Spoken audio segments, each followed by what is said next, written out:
afternoon, councillors and staff. Members of the public, please. We all go, Devla?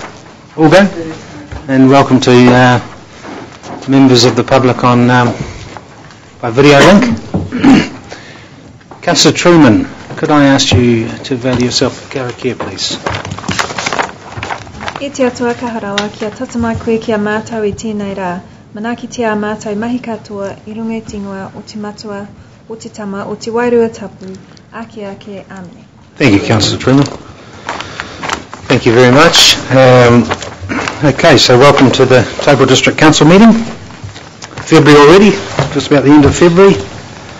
So we're well and truly into it. No apologies.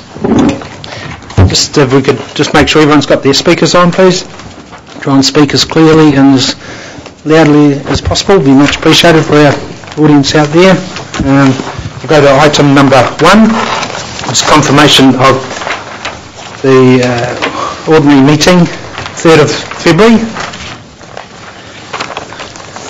Could I have any adjustments or matters arising from those minutes, please?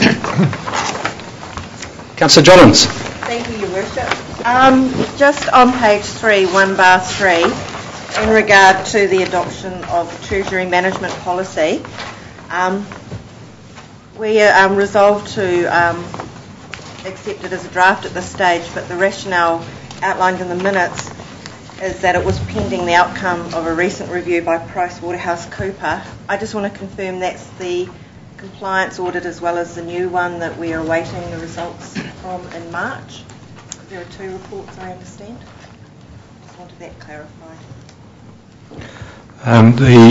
Mr. Manhattan. Through the Chair, the review of the Treasury Management Policy by PwC, we've got an all-day workshop with them on Thursday in respect to that, so we will give you the feedback subsequent to that. Great, thank you. Okay, any other matters arising from those minutes? Chairman, can I also refer to page 1/3 in relationship to the resolution at the bottom that we've adopted the draft long-term plan. When do we see the full and final document? I know we have a little bit of small stuff here at the moment that's going out for consultation, but when do we actually see the completed document? Please. Ariel? Could you come forward, Ariel? Sorry, just to speak of the... thank you. Thanks, Ariel. As you'll recall, we have gone through that process. We've prepared that information, and we've also prepared the consultation document. The final long-term plan doesn't actually get signed off until June. Thank you for that. The reason I raised it is that we received prior to the weekend attachment 2, but today in the office, or last night at 4:46, I received an email to say these documents were available or were ready, but there was no attachments, so we couldn't open them. So we've got 2 hefty documents to read today, and there's some differences in these and attachment 2, which would then correspond to what would be going out for the final consultation document. Now, I know the final consultation document is the small one and the coloured, but I am concerned that there are changes again. Is it best to address that when we go through the item?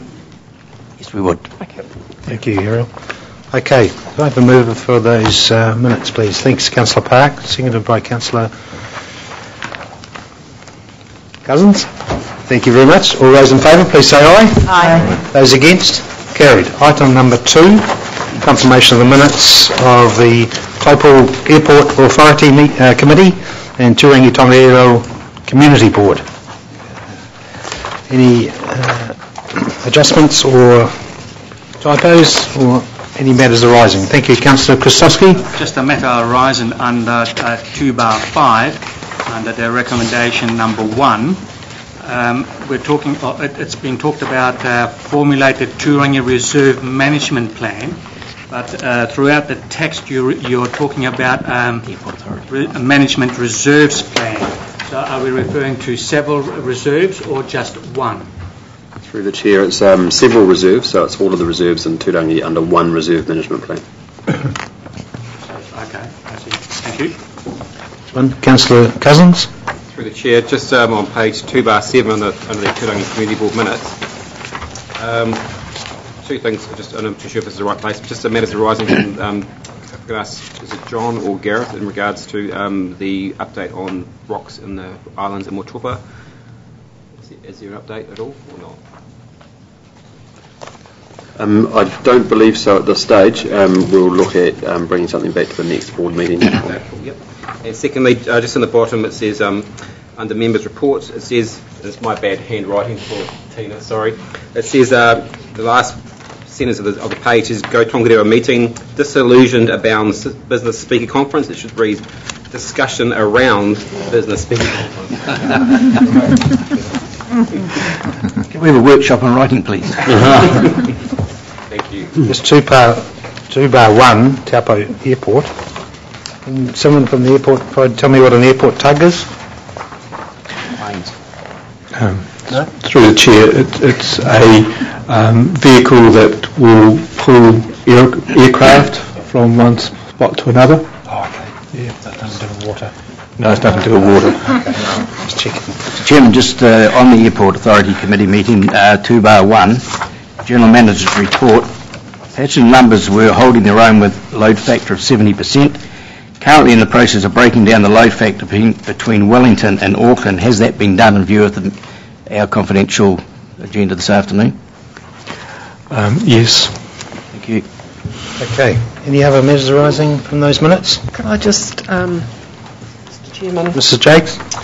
mention that in terms of the recommendation from Turangi on page 2, that there will be a formal paper to the March Council meeting in relation to that. Two bars, sorry, what is it? The recommendation on page 2 from Turangi, just to let you know, there'll be what's the top page number? Number 2. First page. Yeah, where the 2/3. recommendation is. First recommendation, is it?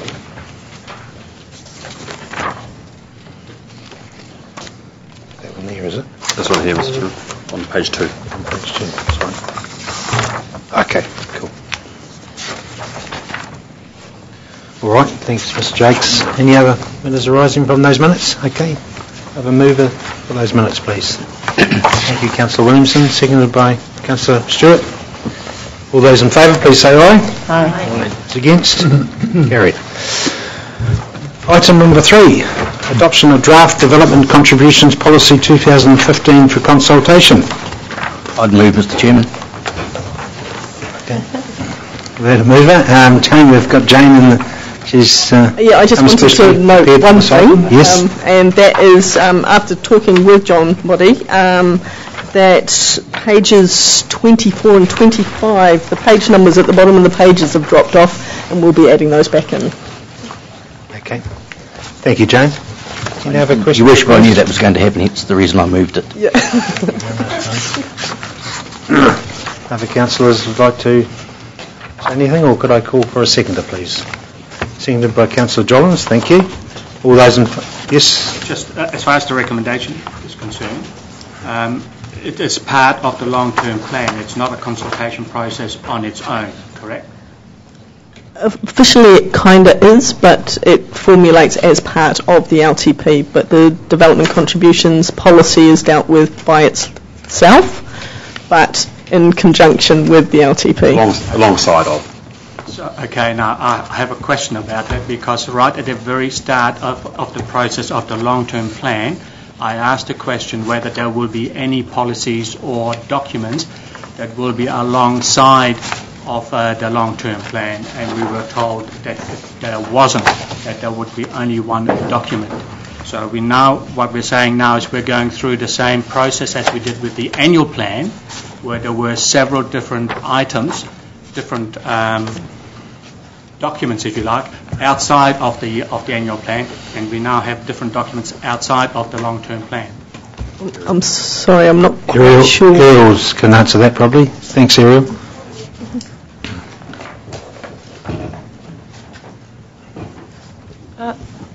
So that was a slightly different process that happened during the annual plan 2014-15. So there was a couple of other projects that we consulted on at the same time as the annual plan.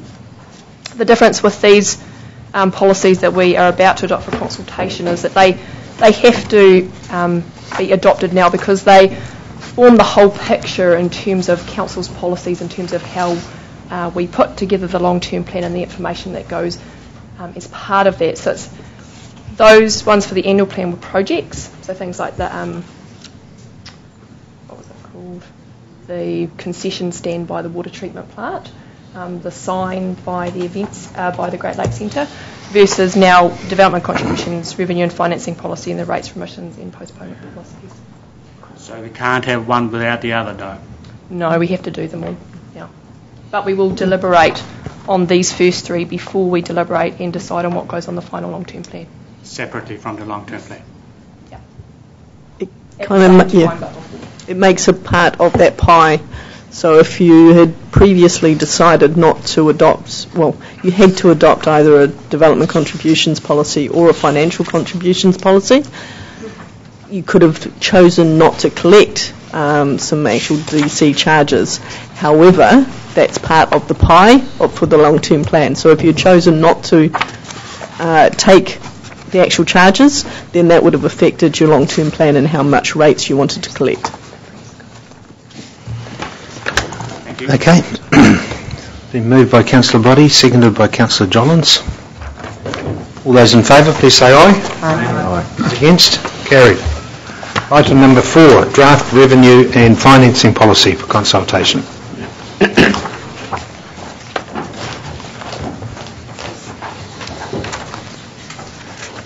Okay. Ariel.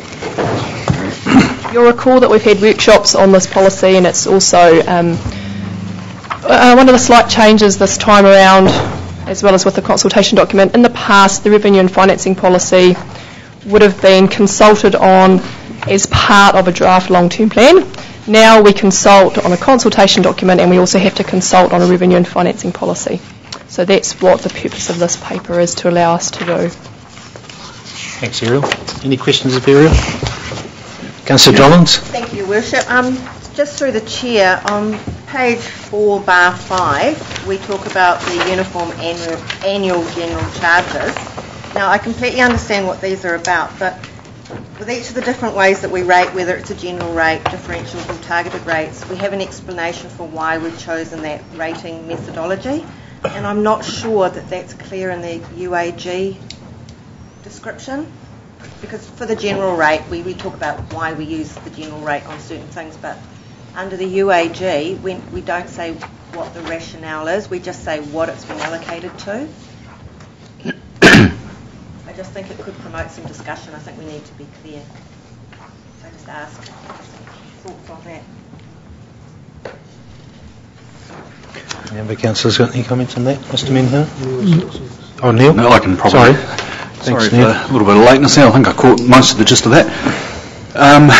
In terms of our requirements under the under the Rating Act 2002 or whatever it is, of what's required under there, that's effectively what you have to step out. We've had the policy peer reviewed by Simpson Grierson from a legal compliance perspective. That complies, so we're told. So adding, I'm not quite sure about adding supplementary information into there. You have to be very careful around some of that, legal side of it, that you don't, if you like, contradict what you're putting in your policy. I guess the reason I ask is when we talk about the general rate, we say we use that in situations where, it's for the benefit of the wider community. There are no specific people that we can target for those rates. But with the UAG, we don't. We just say it's going to go towards things such as leadership and governance.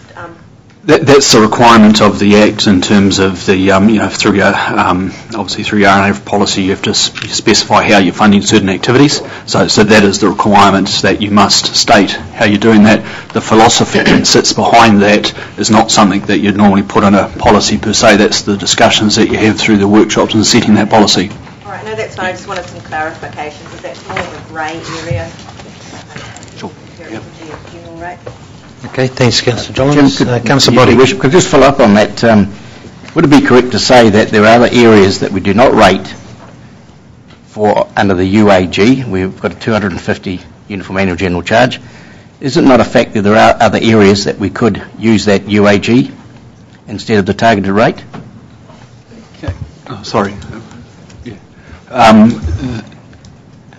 Council, through the workshops that we've held on the RNF policy, sets its policy direction in terms of what is funded through the UAGC and what is funded via the general rate in terms of the rate and the dollar. Absolutely, as Council's choice as to what it chooses to do. You gave us direction through the workshops as to what you chose to do. That is what you're seeing in the document now. Could I repeat my question? Isn't it a fact that we can put a UAG on other areas? I believe I answered that question. The reason I raise it, Your Worship, is the fact that I pointed out at a previous meeting that we've got two districts, one have a 770 UAG, another one has a 692 UAG because they spread it on other areas where they believe that the persons of the district receive the same benefit. That's really the point I'm making. Okay, thank you. Any other questions or queries? Suggested resolution there. I have a move for that. Thanks, Councillor Park, seconded by Councillor Stewart. All those in favour, please say aye. Aye. Those against? Carried. Item 5, draft rates, remissions and rates postponement policies for consultation. Ariel, any discussion on this? I've seen this before. I'd reiterate again, this is part of that process that we've been through, and this is just the final step, getting it adopted for consultation. Okay, thanks, Ariel. Any questions or queries of Ariel on this one? No, thank you. Moved by Councillor Stewart, seconded by Councillor Hickling. All those in favour, please say aye. Aye. Those against? Carried. Item number 6, adopt the consultation document for the long-term plan 2015 to 2025. It might be easier if I take you through all the different attachments and we can discuss them as they come up if there's any questions. I understand Councillor Body has some to discuss. I wanted to reiterate what I said on the 3rd of February, which is the development of this consultation document has been an 18-month-long process. There's been a lot of discussion, there's been due diligence, and there's been democratic decision-making by yourselves. So this document is about setting that direction for the next 10 years and asking our community to tell us and tell you what it is that they want to see in the final long-term plan that we adopt in June. As you know, we adopted the consultation document draft as a Word version on the 3rd of February, and also the supporting information for audit purposes. That audit has been completed and we have a audit opinion that's attached to the consultation document. That audit opinion does not have any matters of emphasis attached to it, which is good news for us. And we also have our auditors here today if you have any particular questions of them, and they may wish to speak to you as well.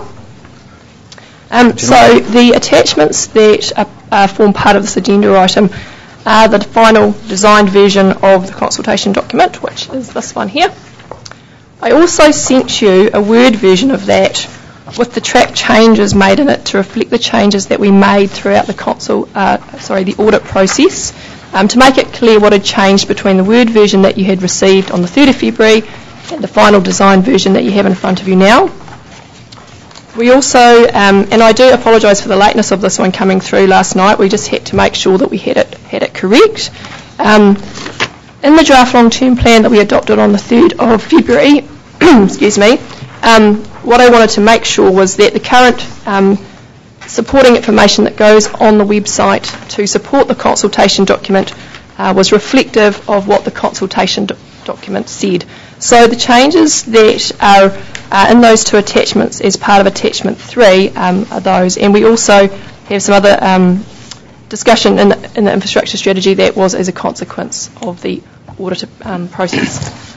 I also sent you through a proposed resolution for the fees and charges. In the past, the fees and charges would have just gone out as part of the draft long-term plan, but as we won't have a draft long-term plan for consultation, we just need to make sure that we have a separate resolution adopting those fees and charges for the special consultative procedure, and I also sent you the fees and charges schedule. That fees and charges schedule was the same as the one on the 3rd of February that you had adopted. The only change was for the boat pens and nukaho, and that change has been made to reflect a decision made by the Fred Committee on the 15th of April 2014. So that's the information that you have in front of you, and happy to take any questions or have any discussion on that. Okay, thanks, Ariel. All right, any questions? Councillor Krasowski. Just a question. While I fully understand and appreciate the process and procedure, is there any place other than on the very last page where the public and the community is aware of the fact that when they can only make submissions on items that are contained within the consultation document, unlike the pre-consultation document or sessions that we had? And the reason why I ask that is that I think there will be a number of people who will make submissions but will in fact, or cannot in fact, not be deliberated on because they do not form part of the consultation document. I wouldn't quite read it that way.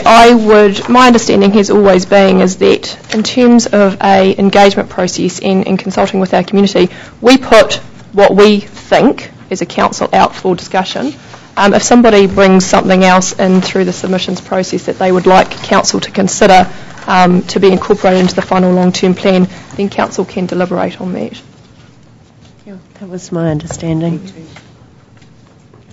I mean, the consultation document is your reflection of where you as a council would like to go, but the community might have other additions to that. Okay, thank you. You don't necessarily have to include them as part of that process, but you can deliberate.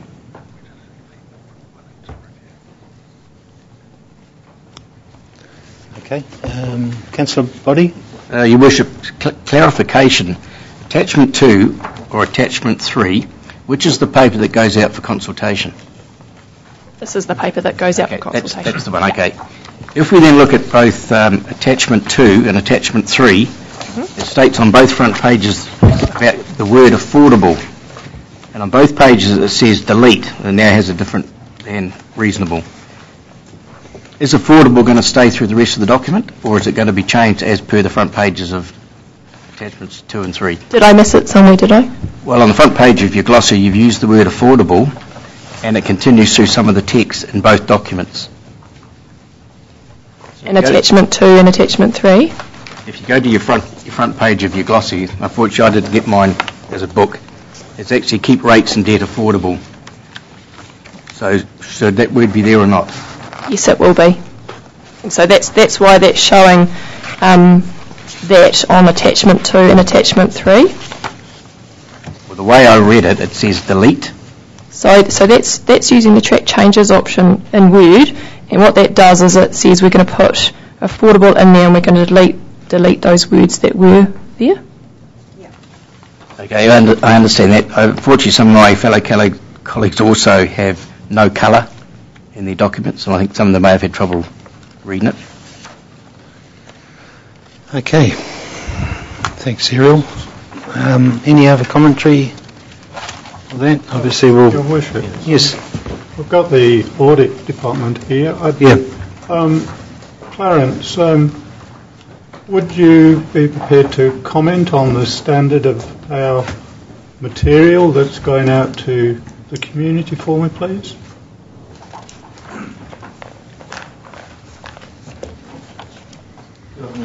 Afternoon, Clarence. Yes, I can say that this document has gone through our internal processes, went down to the OAG for, we call it a hot review, so that's another sort of review to ensure that there's a standard in the sector, and the feedback that came back was that it's a document of a high standard, and we are quite happy to say that we, in the process, or intention is to issue an unmodified audit opinion. So that means that we are happy with the document as it stands. Okay. Thank you. Right. Thanks very much, Clarence. Anna, Councillor Park? Yes, Your Worship. I'd like to move the recommended resolutions part 1 and 2, but also I'd just like to thank all the staff for all the time and effort that they've put into this, and Ariel, once again, well done. Thanks, Councillor Park. Yeah, and I'd like to endorse it, and thank you for those words, Clarence, too. You know, we've worked really hard, and I'd like to thank the councillors, because obviously the attendance at 20-odd workshops and various meetings over the time, and to produce a document that's going to have the lowest forecasted rates increases for this district for the next 10 years, as in, you know, possibly not much over 2%, is incredible. And we've listened to people to get our debt down. If you look at the 10-year plan to reduce the debt, puts us into a net debt positive situation. It's, I think you guys can really pat yourselves on the back, because we've had to make some hard calls, and we've got it. So I really appreciate the staff and really appreciate the councillors for input on this. And Lisa, appreciate the beautiful glossy. Did you take the front photo? No? But whoever put that together, I think that's good. That's readable. Flash? Oh, okay. I hope that wasn't on a work day. But anyway, so thanks everyone for that. Okay, it's been moved. Second, Your Worship. Seconded by Councillor Hickley, moved by Councillor Park. Oh, and there's an additional resolution. Sorry. Don't forget the additional resolution, please. There's a new item number 3. The fees and charges one. Is that correct? Councillor Dopp. So we've got 1 and 2. You're moving. Have you got the third one as well? That's Councillor Dopp's the draft fees and charges, attachment 4 for consultation as well. Yeah. Okay. All those. I just need a very quick clarification again. When we went through the 2 draft documents, we ended up with different financial figures for different financial sections, and yet in the attachment 3 that we've received, those figures have changed. They're not substantially, but I can't work out why. If we refer to page 87 of the draft document, and then we go through some of those figures, they have changed. I don't understand why that happens. Yeah. Excuse me. Right, I'll explain that, Councillor. What happens is we produced a draft set of financials which Council adopted for audit. We then go through the audit process and working with the audit team. There have been a couple of technical accounting reclassifications. And the one of the main note, and was one we were waiting on, didn't have sufficient information available to us at the time of the adopting of the draft for audit, was really around the how we're going to classify the ETA and the handover of the ETA.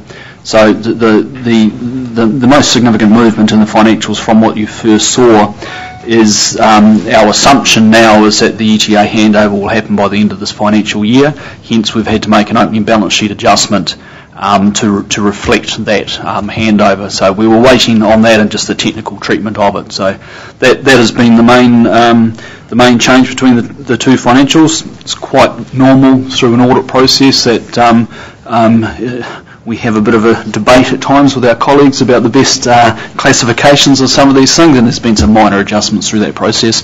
Audit are now happy with it and have signed it off. So through you, Your Worship, that would refer to the Statement of Comprehensive Revenue and Expenses? It effectively refers to just about every financial element statement. What you find is when you make one change, that generally flows through most of your financial element statements. So, Your Worship, those figures that we're now looking in the attachment 3 were not available as they're written during the draft financials? As I said, there's been some reclassification issues, and we were waiting on, specifically in terms of the ETA, waiting on the how that would be treated, and that was reliant on when we thought the handover process would occur. Because if that was going to occur next year, that would be treated through the Statement of Comprehensive Income. If it occurs this year, it's effectively an equity movement in the balance sheet and the opening balance. Through the Chair, in a perfect world, the numbers that we gave to be audited wouldn't change, but reality is they do change. And I guess if I may maybe just compare that to an annual report process, is you compare a draft annual report, you go through that. We do all that stuff just happens before you see it. You get to a final, you see the final. In a case of a long-term plan like this, the process is that you adopt a draft for audit, then audit, go through and check it, you get a final. So this is a normal process. And I'm not sure whether Clarence wants to comment further on that. Well, that is the normal process. Yep. Great. Well, therefore, Your Worship, if we go to the income from sales of council property, what we received in the draft and what we've received now on this attachment 3 are considerably different. Is there a reason for that? I'm not sure how many times on... Sorry?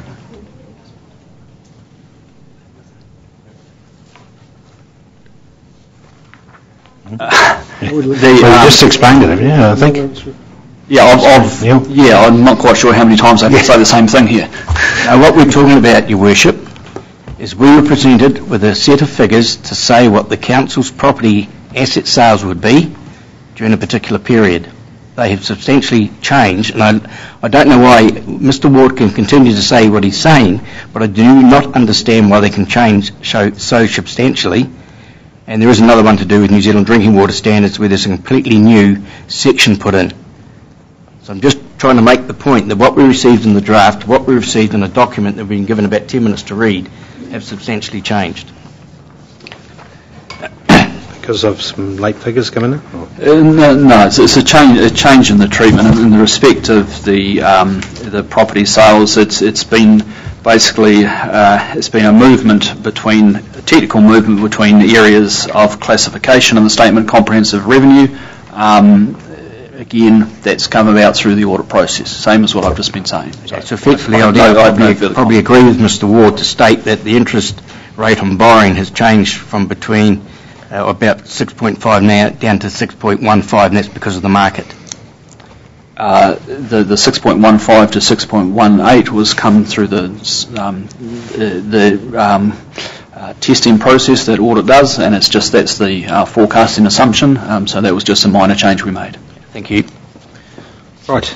Moved by Councillor Park, seconded by Councillor Hickling.